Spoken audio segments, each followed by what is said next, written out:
E aí pessoal, tudo bom? Espero que sim, espero que vocês estejam bem, junto com suas famílias, esteja tudo certo, no meio dessa confusão toda que nós estamos vivendo. Estamos aqui mais uma vez reunidos virtualmente para conversar a respeito das questões relativas à nossa disciplina MED 113, Saúde, Sociedade e Ambiente 1, hoje discutindo um artigo do Ronaldo Manzi Filho, intitulado Hospital Colônia de Barbacena, um passado que insiste em se repetir. É um artigo que eu acho bem interessante, assim, né, que coloca em evidência uma questão muito importante que muitas vezes é negligenciada por todos nós. A maneira como os seres humanos são constantemente desumanizados ou nadificados em sua existência e, portanto, são levados à morte. Muitas vezes as pessoas projetam questões relativas à eugenia e seus reflexos apenas para espaços que existem além do nosso, no Brasil, mas que, na verdade, muitas vezes podem estar muito mais próximos do que imaginamos. No texto anterior, naquele artigo Ciência, Estética e Raça, eu discutia questões nesse sentido, né, evidenciando como a eugenia no Brasil ela se desenvolveu de maneira muito forte até a primeira metade, até o fim da primeira metade do século XX. No entanto, o artigo do Ronaldo Manzi Filho mostra como aspectos fundamentais e reflexos da eugenia ultrapassaram muito o fim da Segunda Guerra Mundial aqui no Brasil. E no caso específico, ele analisa aquilo que aconteceu no maior hospital, aquele que foi o maior hospital psiquiátrico brasileiro, que foi o Hospital Colônia, lá de Barbacena, né?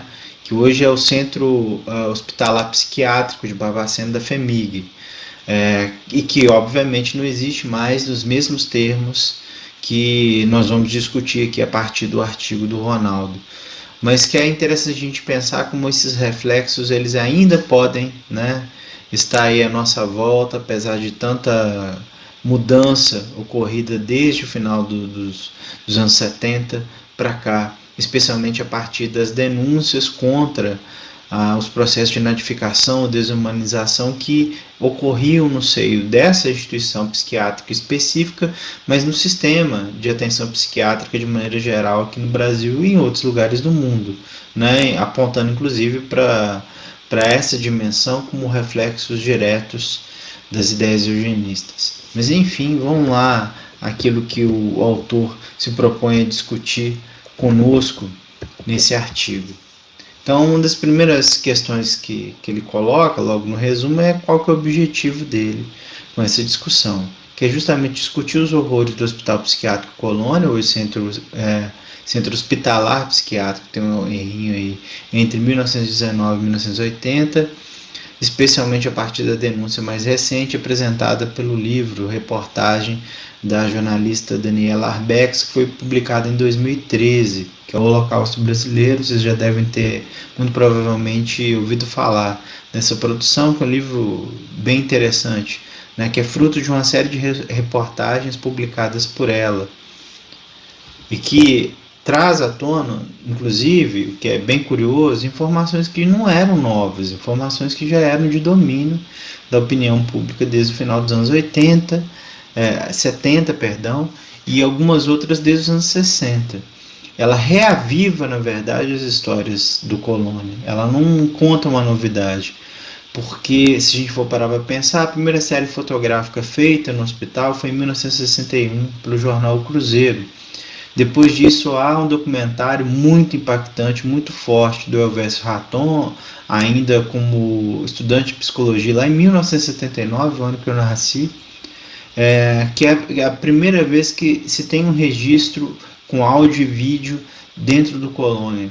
Ou seja, não era uma novidade o horror que aconteceu lá, mas ainda existia uma forte denúncia de um nome muito importante em termos internacionais, a luta antimanicomial, que foi o médico e o psiquiatra italiano Franco Basaglia, que visitou o Colônia em 79 e saiu de lá horrorizado. A gente vai conversar a respeito disso.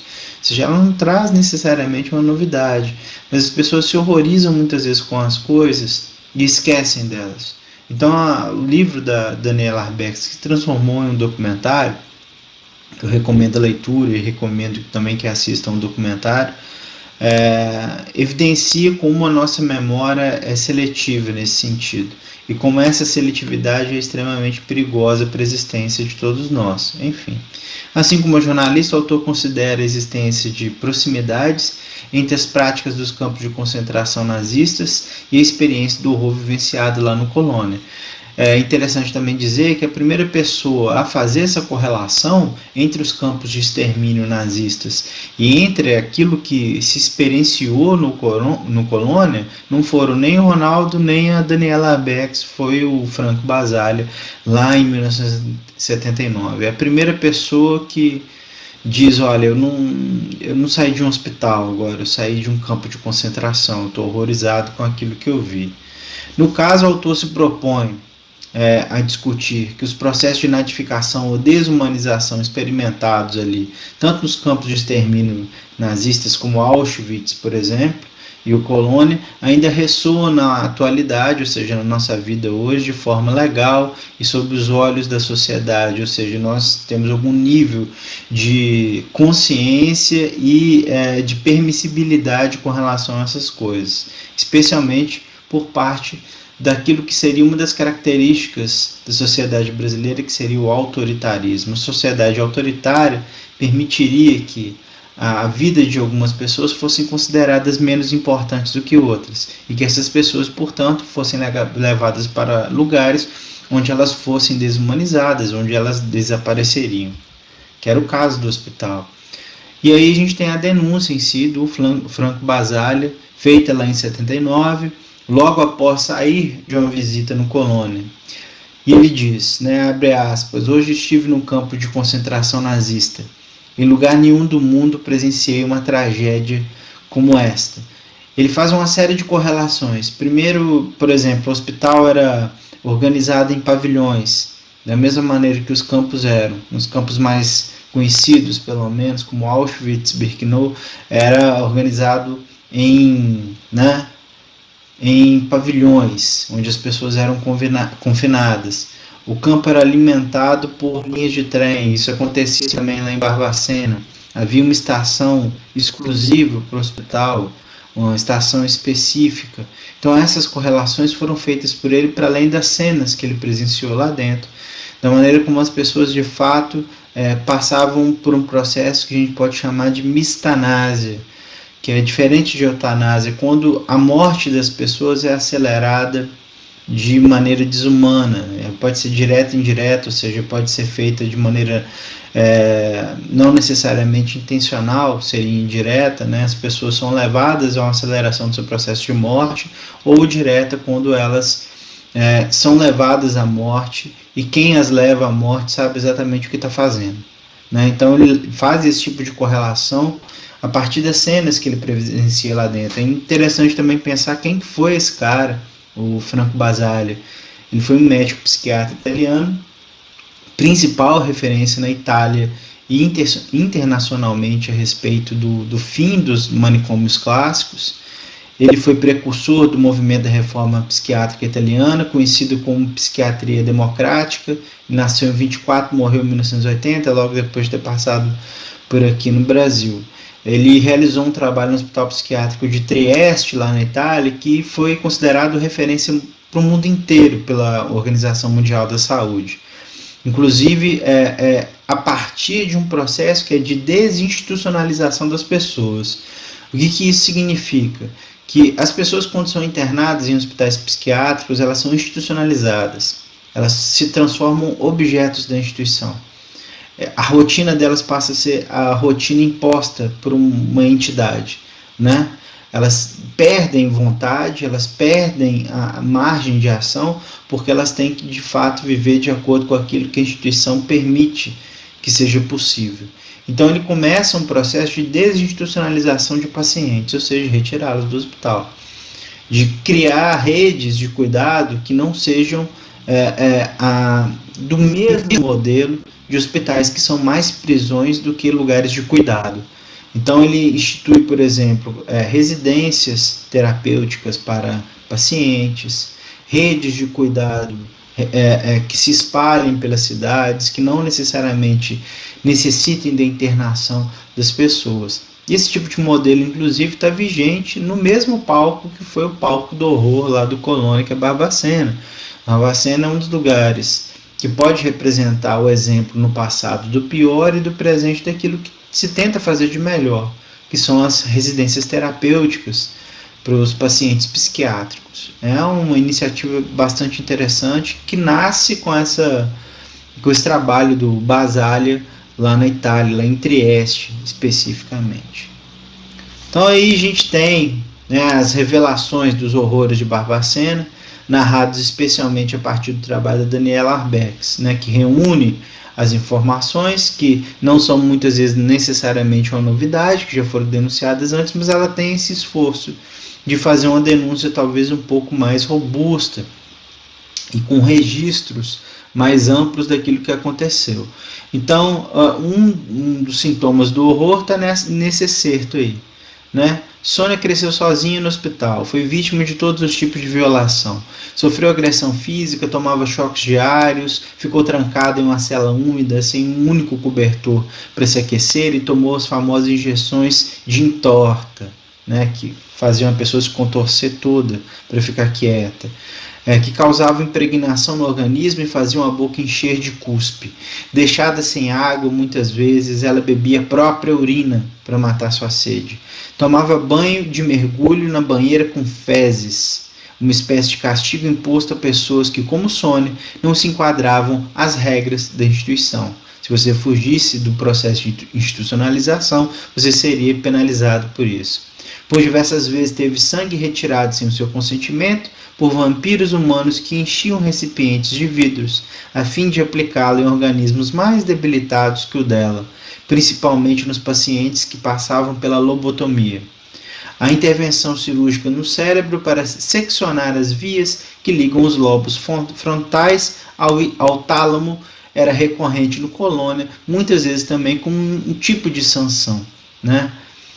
Embora tenha sido considerada uma técnica bárbara da psicocirurgia, a lobotomia ainda é realizada no país. Isso foi escrito lá em 2013. Né? Ou há defensores da volta desse tipo de perspectiva, assim como ainda há defensores da volta da institucionalização em massa de pessoas que precisam de cuidados em saúde mental.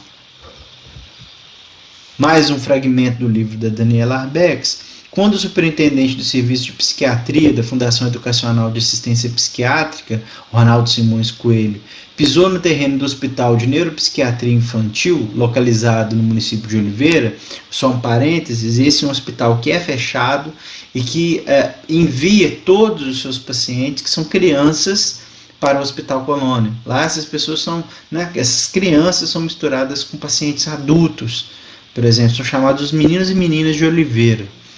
O hospital ficava no oeste de Minas Gerais. Isso em 1971. Avistou um menino crucificado. Crucificado.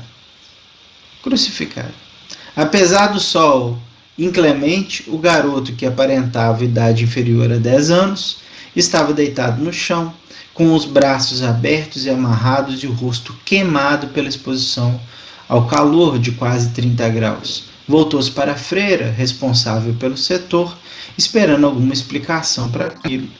Por que esse menino está amarrado nesse solão? E a freira responde: se soltar, ele arranca os olhos das outras crianças. Tem mania, respondeu a mulher com muita naturalidade. E quantos olhos ele já arrancou? Nenhum, disse a religiosa. A presença religiosa também ocorreu lá no Hospital Colônia. Né?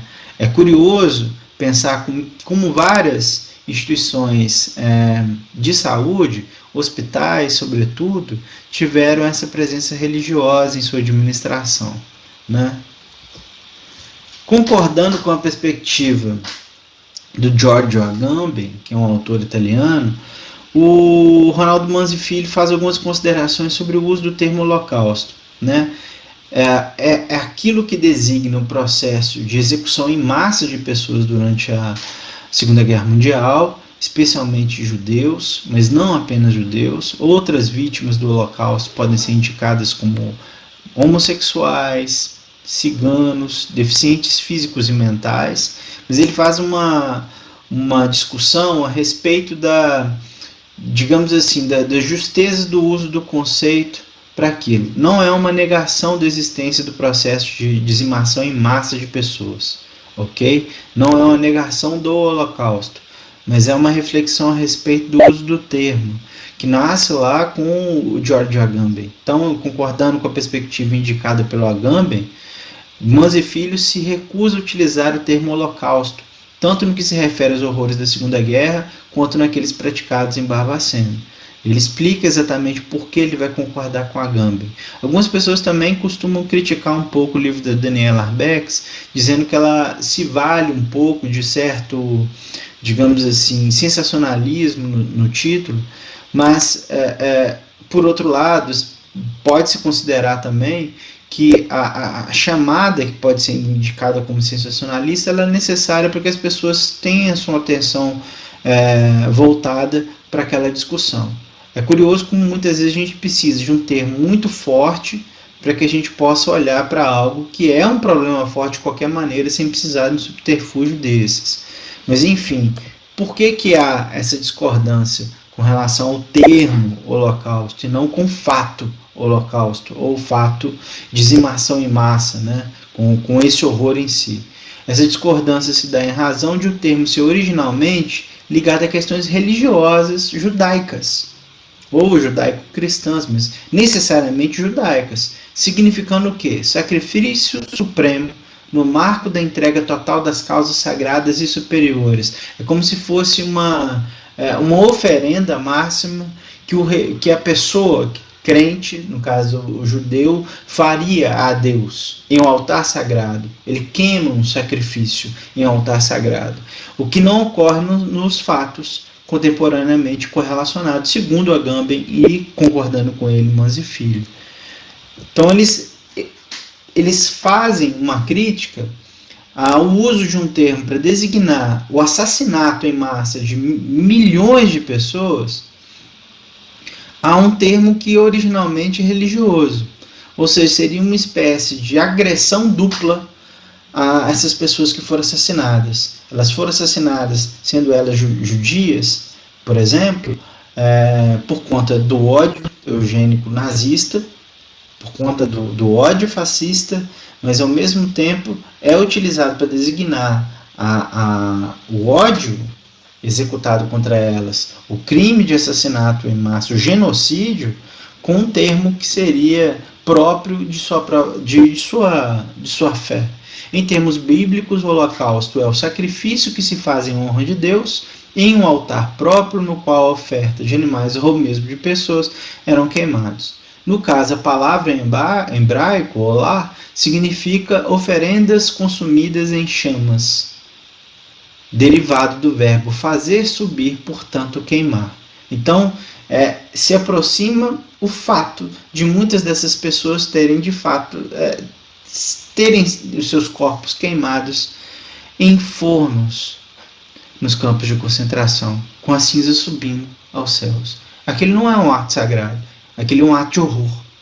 Essa é a argumentação do Agamben, no caso. A expressão teria sido traduzida do grego holocaustos, né? Holo, que é todos, e caustos, que é queimado, que é usada apenas para uma das principais formas de sacrifício mencionadas no Pentateuco judaico, uma primeira parte da Bíblia, né? Então há essa discordância de se utilizar um termo que é próprio da religião judaica, no caso, e utilizá-lo para designar aquilo que foi feito com as pessoas naquele horror genocida. Ainda sobre as discordâncias do uso do termo, afirma lá o George Agamben: o termo não só supõe uma inaceitável equiparação entre fornos crematórios e altares, mas acolhe uma herança semântica que desde o início traz uma conotação anti-judaica, antissemita. Por isso, nunca faremos o uso desse termo. Ele diz que nunca utilizará o termo holocausto, portanto. Quem continua a fazê-lo demonstra ignorância ou insensibilidade, ou uma e outra coisa ao mesmo tempo. Note-se, porém, que este foi o termo que se consagrou como aquele que melhor identifica o genocídio cometido durante a Segunda Guerra Mundial contra judeus e outras pessoas que estavam fora daquilo que os fascistas, os nazifascistas consideravam ser eugênico, né? Então não se pode perder de vista, de forma alguma, que não se questiona o que aconteceu. O que se questiona aqui é o termo especificamente. E que está ligado, no longo tempo, a um processo de naturalização da barbárie, a um processo de naturalização da desumanização, nadificação dos próprios seres humanos. O autor, nesse sentido, chama atenção para a maneira como os fatos ocorridos lá no Hospital Colônia de Barbacena se aproximam em muito com os horrores nazistas cometidos nos campos de concentração, conforme descrito pelo italiano, o escritor italiano Primo Levi, que havia sido prisioneiro no complexo de Auschwitz-Birkenau. Então, o Primo Levi ele tem uma descrição muito perturbadora daquilo que foi a experiência nos campos, inclusive pensando nas possibilidades de repetição daquele tipo de coisa em outros momentos. Então diz lá o Primo Levi, nessa citação feita pelo Manzi Filho: nossa condição de prisioneiros sem prazo, condenados sem processo a uma existência de fome, surras, frio, cansaço e no fim a morte por gás como ratos, era em si tão injusta que pensávamos teria sido mais do que suficiente para desqualificar o nazifascismo aos olhos de todos, para demonstrar sua iniquidade, assim como os teoremas demonstram a verdade da geometria, aliás, para fazê-lo desaparecer por gerações, talvez para sempre. Dizia ele, todo aquele horror seria suficiente, mais que suficiente, para que as pessoas se convencerem de que aquilo ali é o horror máximo. E ainda assim, nem todas se convenceram, não é? Mesmo porque algumas pessoas negam o próprio genocídio, né? Alguns genocídios, inclusive, não são até hoje reconhecidos. Há genocídios que são do final do século XIX e que ainda não foram considerados como tal por parte da maior parte das nações instituídas a partir ali da Organização das Nações Unidas, por exemplo. Há um processo de genocídio que ocorreu em um país africano chamado Namíbia, e promovido também por alemães, só que em outro contexto, no século XIX, e há uma discussão muito grande sobre isso, sobre uma negação de que aquilo tenha sido genocídio, mas 2 etnias inteiras foram dizimadas.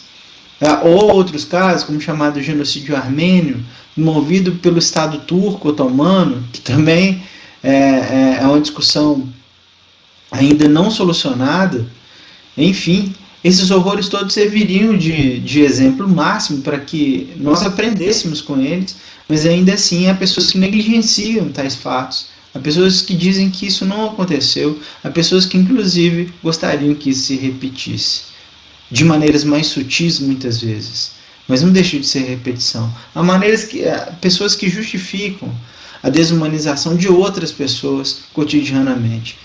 E o Primo Levi está preocupado com isso. Isso que nós passamos aqui é o horror máximo, qualquer ser humano pode passar, mas ele não tem tanta esperança que as pessoas aprendam com isso. Manzi Filho comenta como o Primo Levi, 29 anos depois de terminada a Segunda Guerra Mundial, temia justamente que a experiência de Auschwitz pudesse ser repetida. E dizia Primo Levi, Auschwitz está fora de nós, mas em torno de nós, está no ar. A peste acabou, mas a infecção graça, seria tolo negar. Não dá para negar que a infecção ainda está por aí. A infecção do ódio, a infecção do próprio fascismo, né? Infelizmente. E quando a gente olha para o Colônia, para o Hospital Colônia de Barbacena, identificamos como o horror só se torna horror a partir de 1979. E precisa de um cara vir da Itália para dizer isso. Olha, isso aqui que eu vejo é um campo de concentração nazista. Não é um hospital, não é um lugar de cuidado, né? Precisa do Basaglia dizer isso para que se comece a reconhecer. No entanto, as mudanças de legislação aqui no Brasil com relação aos cuidados em saúde mental só vão se alterar de fato muito tempo depois, relativamente, início dos anos 2000, né? Uma questão de gênero importante ali dentro, né? Todos que tivessem fora de determinados padrões, então admitidos pela sociedade, poderiam se tornar indesejados sociais. Então, pessoas que tivessem orientação sexual diferente daquela que se considerava, entre 1 zilhão de aspas, normal, mulheres, por exemplo, que não se comportavam como aquilo que se prescrevia como comportamento que se esperava das mulheres, podia parar lá. Isso aconteceu com uma paciente especial, né, dentre tantas outras, que foi a Conceição. Eu não consegui localizar aqui nos meus arquivos uma foto, mas eu tenho uma foto lá de um espaço no antigo hospital, que é uma espécie de passadiço, uma ponte assim, que liga uma parte à outra do complexo, e que hoje carrega o nome dessa paciente, dessa pessoa, Conceição, que era uma espécie de líder entre as pacientes de seu pavilhão, que foi o pavilhão Antônio Carlos, que ainda está lá. A residência de psiquiatria fica justamente nesse pavilhão hoje, junto com o arquivo lá do hospital. E ela é uma personagem importante que aparece tanto no documentário de 1979 do Elvis Raton, que é Em Nome da Razão, quanto no documentário da Daniela Arbex, derivada de seu livro Reportagem, Holocausto Brasileiro. Vale a pena dar uma olhada. Aos 15 anos, Conceição foi mandada para o hospital, porque decidiu reivindicar do pai a mesma remuneração paga aos filhos machos. Embora trabalhasse como os irmãos na fazenda, lá em Dores do Indaiá, município pouco povoado do centro-oeste de Gerais, a filha do fazendeiro não desfrutava dos mesmos direitos.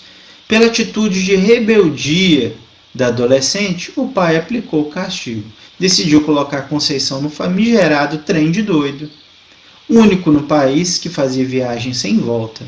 Em 10 de maio de 1942, ela deu entrada no hospital, aqui deveria ter aspas, de onde nunca mais saiu.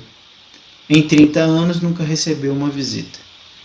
Então, cabe um outro parênteses aqui com relação ao termo trem de doido, que aqui em Minas Gerais a gente usa bastante a expressão, e que ele nasce justamente dessa experiência de horror, né, de haver vagões com essa designação, trem dos loucos.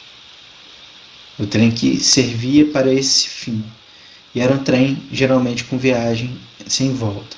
Ainda nesses recortes de gênero, eu tenho uma experiência da minha própria família, de uma pessoa, de uma mulher, que foi enviada pelo próprio marido para esse lugar, uma viagem sem volta. Mas ela volta. Ninguém sabe como ela fugiu do hospital. E foi parar na casa da minha avó. Bateu um dia lá na porta, minha avó quase caiu para trás, segundo o que conta minha mãe, e era a cunhada dela que era louca, tinha sido internada pelo marido, etc, etc, por razões de gênero, né? Ou seja, dificilmente isso poderia ter acontecido com ela se ela não tivesse sob o jugo do marido naquela ocasião. Mas enfim, só um rápido parênteses. Outras, né, que foram parar no hospital por essa razão. Maria de Jesus foi internada porque tinha sintoma de tristeza. Sônia foi rejeitada aos 11 anos por fazer molecagem na rua em BH. Foi despachada para o hospital pela polícia. O exílio no hospital foi a forma padrão do patrão de Virginópolis, Minas Gerais, que é a cidade da minha esposa, que ele encontrou para silenciar a menina que ele havia estuprado no período em que trabalhava em sua casa. Isso acontecia com uma enormidade assustadora de pessoas. Todas aquelas que precisavam ser eliminadas de alguma maneira poderiam ter como destino o colônia. E ter o colônia como destino era a mesma coisa de dizer que o destino era a própria morte, para a maioria delas, né? Poucas conseguiram resistir ao tempo. nesse processo de retirada de sua própria humanidade, que a gente vai ver com detalhes mais à frente. Tudo aquilo que era considerado como comportamento desviante ou inadequado, portanto, podia ser um sintoma de loucura. Com certeza era um sintoma de que aquela pessoa se tornava indesejada, né?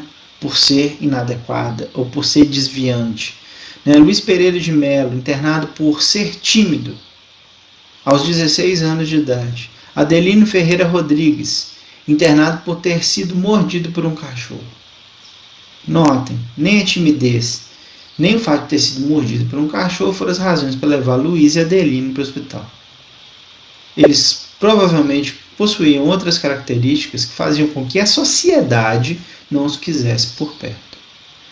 Outras coisas, por exemplo, se você é inimigo político de alguém, se você tem ideias que perturbam as pessoas, que elas não gostam delas, por uma série de razões, se você questiona a moralidade da própria sociedade, você podia se tornar alguém, né, forte candidato a ser mandado para uma viagem sem volta, para ser depositado num lugar para morrer. É interessante discutir também como muitas vezes o hospital ele não proporcionou terapêutica específica a cada um de seus pacientes. Todas as pessoas eram tratadas via de regra com os mesmos medicamentos.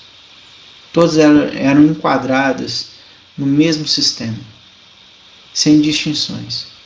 O hospital não tinha como objetivo a cura, ele tinha como objetivo a nadificação, depósito de seres humanos. Nos dois documentários, talvez isso fique um pouco mais evidente. O desaparecimento da diferença era uma regra, portanto, naquela sociedade e na nossa sociedade. A diferença muitas vezes incomoda determinadas pessoas, a quem é mais aprazível uma paisagem mais homogênea, em todos os sentidos. A única lógica possível que se possa ter entre os casos insólitos é exclusão em todos os níveis que vocês puderem imaginar. Todos aqueles que são malquistos na sociedade podem, de um dia para o outro, ser enviados para o Barbacena. É possível excluir tudo o que não se deseja socialmente sobre uma forma legal, inclusive, aos olhos do Estado, da polícia, dos políticos, da sociedade, etc. Não só aos olhos, mas tendo a sua aprovação jurídica. Em muitos momentos, houve no Brasil e em outros lugares do mundo a formulação de legislações municipais, inclusive, que podiam punir pessoas com esse tipo de sanção, de serem enviados para hospitais psiquiátricos. Por vagabundagem, por exemplo. As leis de vagabundagem existiram no Brasil desde o século XIX, né? E muitas vezes estavam baseadas na necessidade de eliminar aquele que é o diferente, né? Negros, pobres, homossexuais, enfim. E aí a psiquiatria vai se tornar um dos instrumentos para que se faça isso, a eliminação da diversidade. Ela vai se transformar em instrumento para combate do outro, né? A estimativa é que 70% dos atendidos no Hospital Colônia de Barbacena não sofressem nenhum tipo de doença mental. 70% das pessoas apenas eram diferentes ou ameaçavam a ordem pública.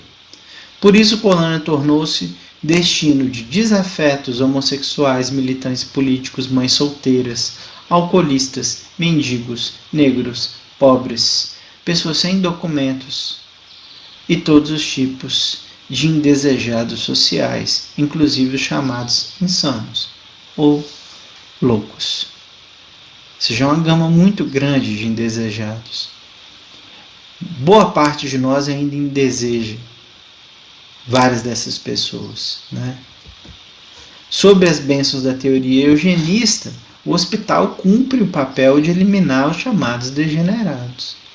A gente discutiu bastante nos textos anteriores da Lilian Schwartz, do Alexandre Brasil Fonseca, lá do Ciência Estética e Raça, né? De como a eugenia se propõe a eliminar aquilo que seria um defeito congênito e hereditário de determinados grupos humanos. O hospital vai cumprir com isso, manda para cá. né? Essas pessoas que não provêm de boas gerações. Basicamente, ou hegemonicamente, esse era o público atendido pelo hospital. Então, a teoria eugenista, e mais uma vez um excerto do livro da Daniela Arbex, a teoria eugenista, que sustentava a ideia de limpeza social, fortalecia o hospital e justificava os seus abusos. Livrar a sociedade da chamada escória, coloquem muitas aspas nisso, desfazendo-se dela, de preferência em local onde a vista não podia alcançar. Isso gera um certo conforto para a sociedade, porque as pessoas não viam aquilo que acontecia lá. As pessoas eram enviadas para lá e simplesmente esquecidas, elas se transformavam em memória, né? Essas pessoas deixavam efetivamente de existir. Se você não vê, não existe. E muitas delas foram esquecidas, como a tia da minha mãe, né? No caso dela, ela se reapresentou à realidade. Mas cerca de 60 mil pessoas não. 60 mil pessoas ficaram lá. Morreram naquele lugar e tiveram um tratamento pós-mortem horroroso, inclusive. Muitas dessas pessoas tiveram seus corpos comercializados, inclusive para formar novos médicos, com os corpos comercializados, sendo vendidos para a faculdade de medicina. E aí algumas proximidades com Auschwitz vão sendo desenhadas. Os presos em Auschwitz, na sua maioria, foram detidos por sua raça, cor, escolha sexual, orientação, prefiro eu, posição social, crença ideológica, por possuírem deficiência física ou mental, também por serem criminosos políticos, ao menos aos olhos dos nazistas, ou criminosos comuns, tudo aquilo que poderia alterar o suposto e verdadeiro sangue alemão, né? Pensem como essas questões todas, elas não são exclusividade do Terceiro Reich, não são exclusividade dos nazifascistas, nesse caso. Outras proximidades indicadas pelo Ronaldo Manzi Filho, no caso de Barbacena, não parece ser muito diferente. Todos os que não são desejados na sociedade, ladrões, prostitutas, mulheres engravidadas de pessoas casadas, mendigos, deficientes físicos ou mentais, ou alguém que simplesmente desafiou o poder estabelecido, dentre tantos outros, poderiam ser simplesmente enviados para Barbacena. Sendo assim, literalmente qualquer um poderia ser enviado à colônia, basta que alguém com alguma autoridade, seja ele médico, delegado, deputado, prefeito, vereador ou gente que tenha dinheiro, autorize a sua internação. Qualquer um podia parar nesse lugar. A triagem tinha exatamente as mesmas características que se vê descritas para Auschwitz. Passa-se pela entrega dos pertences, inclusive as roupas. Os pelos do corpo eram raspados. Faz-se algum procedimento estranho de desinfecção do corpo. Muitas vezes, passa-se por uma sessão de eletrochoque para amansar a pessoa. É-se examinado por um médico, entre aspas, mais uma vez, dada uma roupa, que é na verdade um uniforme, que ficou conhecido como azulão, um uniforme que logo era tirado dos internos com justificativo de lavagem, muitas vezes jamais entregue de volta, o que faz que as pessoas circulem nuas por seus pavilhões, indicação de um caminho que a pessoa tem que seguir, que será o seu espaço de vida, muito provavelmente até a morte. Isso tudo, para Ronaldo Manzi Filho, se trata de um fruto ou um reflexo de uma das características perversas de nossa sociedade, o autoritarismo. Sendo a sociedade brasileira fundamentalmente hierárquica e autoritária, a colônia seria apenas uma manifestação da própria estrutura social vigente. Cabe a gente refletir se essas estruturas sociais hierárquicas e autoritárias desapareceram ou não. Eu acho que não. Cabe a vocês refletirem também a respeito disso. Os debates que nossa sociedade faz hoje, inclusive, muitas vezes passam justamente por características que podem ser indicadas facilmente como autoritárias, né? E como esse caráter autoritário muitas vezes pode se transformar em uma ameaça à própria estrutura social. E aí, mais uma vez, o autor volta ao diálogo dele com George Agamben para falar do conceito de Agamben de homo sacer, que é o próprio processo de instalação da barbárie. Quando as vidas humanas elas são desconsideradas como tal, como vidas humanas. Elas são dessacralizadas, né? E, portanto, vão ser transformadas em um objeto qualquer. O autor indica que as mais de 60 mil mortes lá do Colônia o aproximam do que o Agamben indicou como Homo sacer, uma forma de suspensão da humanidade, do próprio ser humano, tornando fora do humano, de forma legal, inclusive, consentida, registrada, autorizada pelo próprio Estado. O ser humano deixa de ser humano com a previsão legal para que ele deixe de ser humano. Não parece uma coisa assim impensável? Pensemos em quantas vezes isso aconteceu. No caso do Colônia, as pessoas foram direcionadas para lá com consentimento do Estado. O hospital, ele se inicia lá, a história do hospital nasce com uma clínica, que não era uma clínica psiquiátrica, era uma espécie de spa de luxo, lá da virada do século XIX para o século XX, privada, né? As pessoas iam de trem até lá, saíam do Rio de Janeiro para respirar os bons ares do topo da Serra da Mantiqueira, e de uma hora para outra aquilo não funciona mais, né? A clínica entra em declínio, o Estado assume, transforma aquilo em um hospital colônia, no sentido de implantar ali, inclusive, a laborterapia, as pessoas vão trabalhar, vão melhorar, etc, etc. O Estado engendra o espaço, ou reengendra o espaço, repensa o espaço e mantém o espaço até hoje. Portanto, o Estado, ele naturaliza esse processo de morte. Ele retira durante um determinado período, que é bastante longo, de décadas, retira de um conjunto muito grande de milhares de pessoas a característica humana de sua existência. Transforma elas em objetos da própria instituição. Transforma essas pessoas em objetos. Se as pessoas são objetos, elas poderiam ser manipuladas de qualquer maneira, já que não são seres humanos. Nesse sentido, ao tirar a humanidade do homem, ao animalizá-lo, cria-se uma exceção, o que não era previsto dentro do conjunto homem.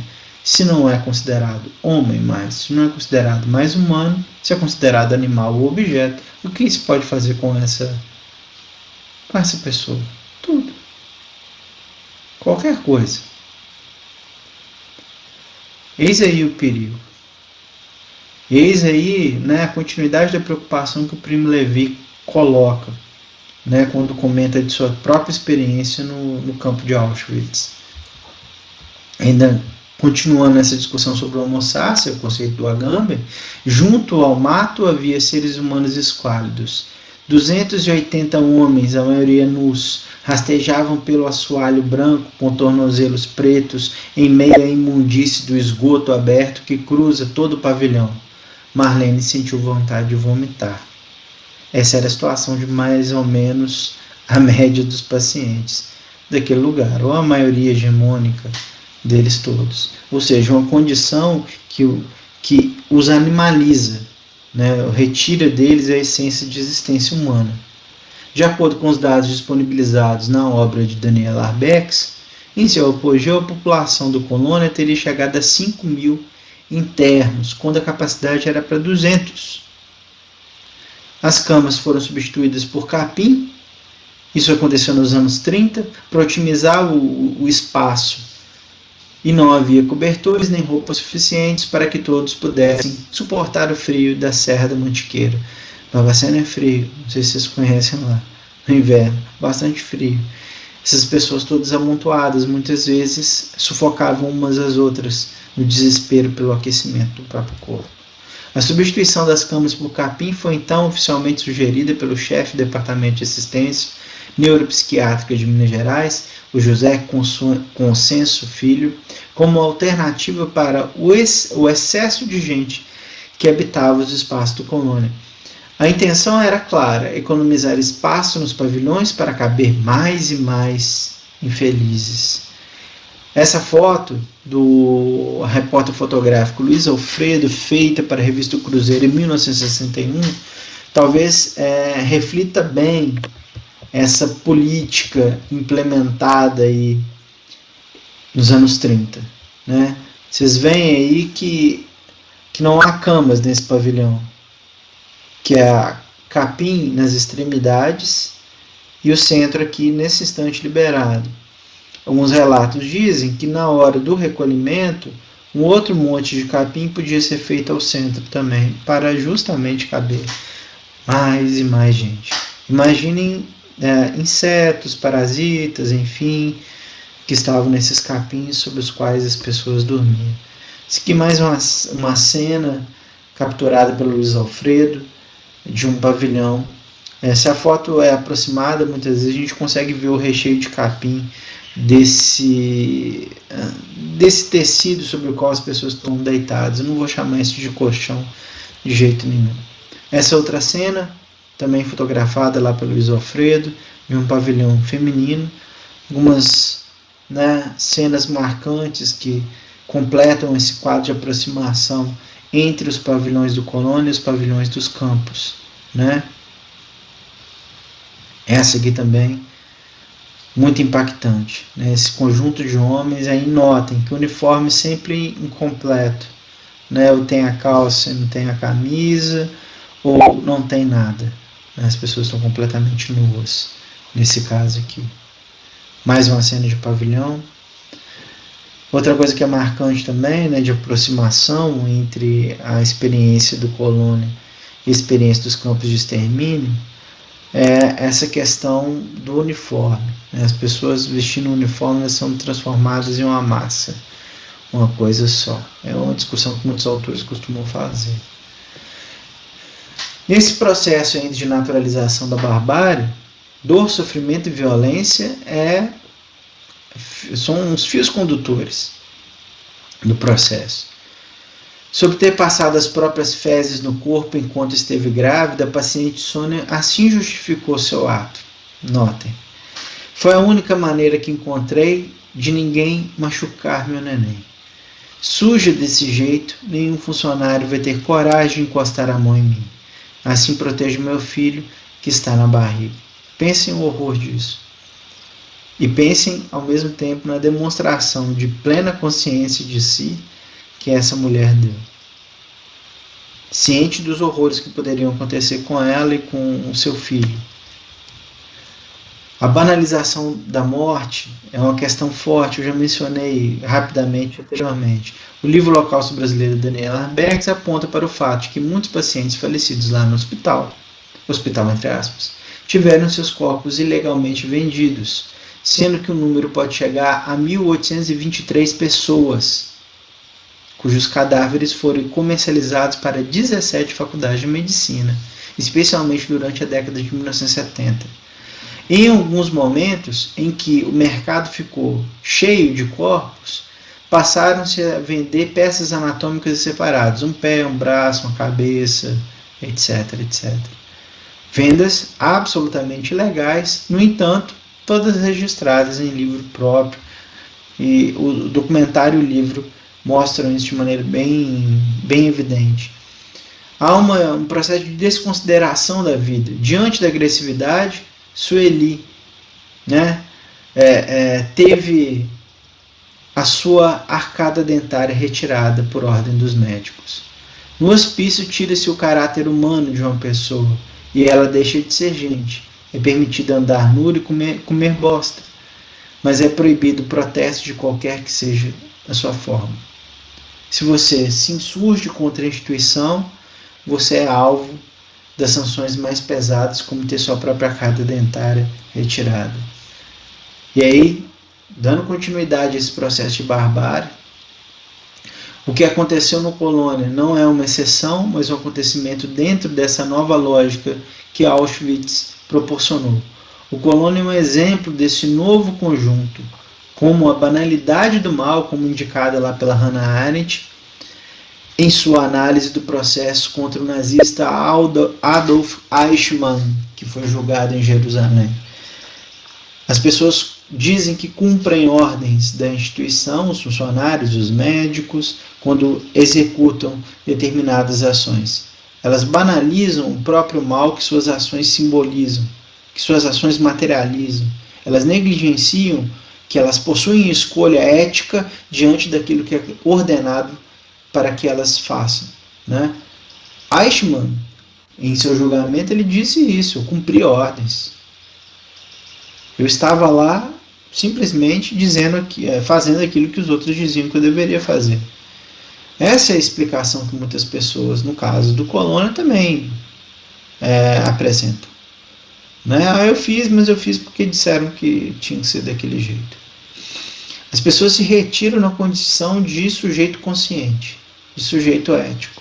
Né? E quando se retiram dessa condição, elas também se desumanizam, mas elas proporcionam uma desumanização muito maior ao outro. A retirada de autorresponsabilidade é algo central dentro desse processo também. Se banaliza o mal ao outro. Se negligencia que esse mal, inclusive, pode chegar até você quando isso acontece. Pessoas que têm um trabalho no Estado, concursados, no caso do Brasil, e seguem suas ordens. Por exemplo, dar eletrochoques diários em pessoas, mesmo sabendo que essas pessoas irão morrer no mesmo processo, como acontecia diariamente. Afinal, o mal se torna banal. Não vale apenas para pessoas que são concursadas, que estão dentro do Estado. O Estado não pode ser considerado o único exemplo de motor da violência, apesar dele ser um grande exemplo, no caso específico aqui de Barbacena, mas o setor privado também. Se banaliza a vida em todos os espaços da nossa convivência cotidiana.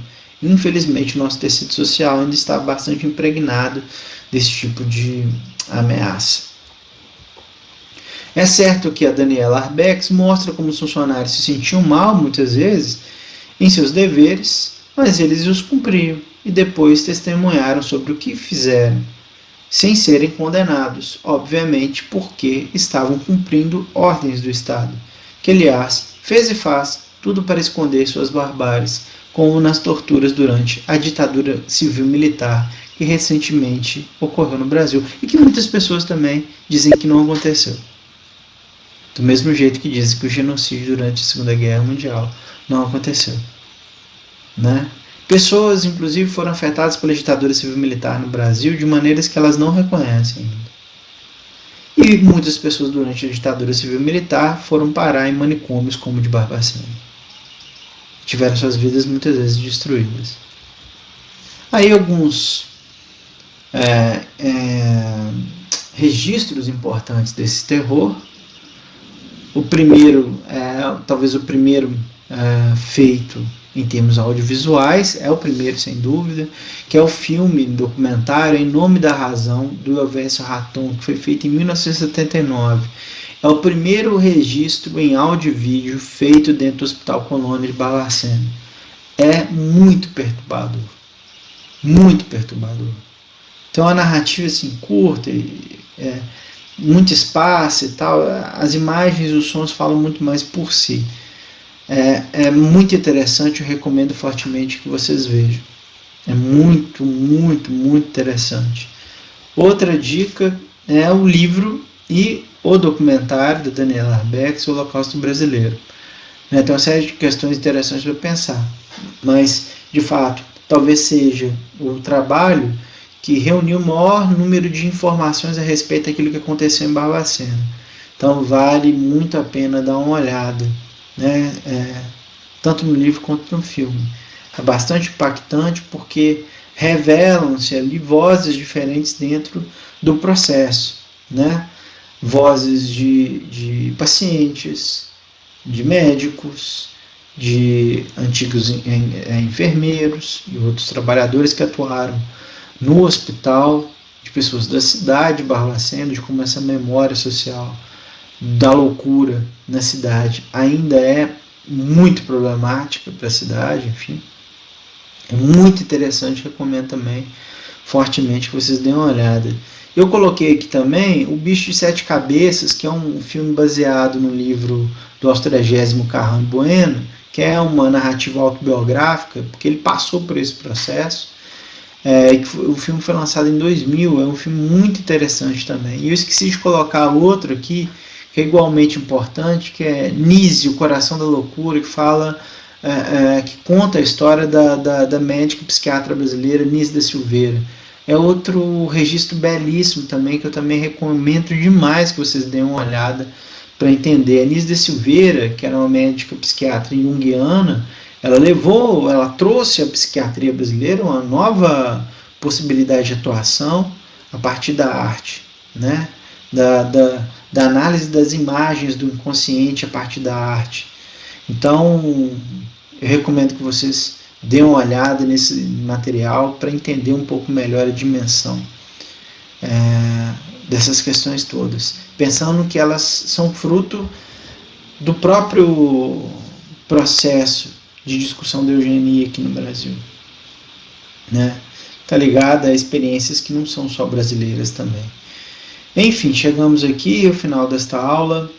Eu peço que vocês, por gentileza, deem retorno, se gostaram, se não gostaram, se valeu, se não valeu, se as aulas como têm acontecido, elas têm sido de proveito. Peço encarecidamente que vocês sempre deem esse retorno. No mais, um grande abraço para todos vocês. Peço que se cuidem, cuidem dos seus também. Tchau, tchau. Até mais.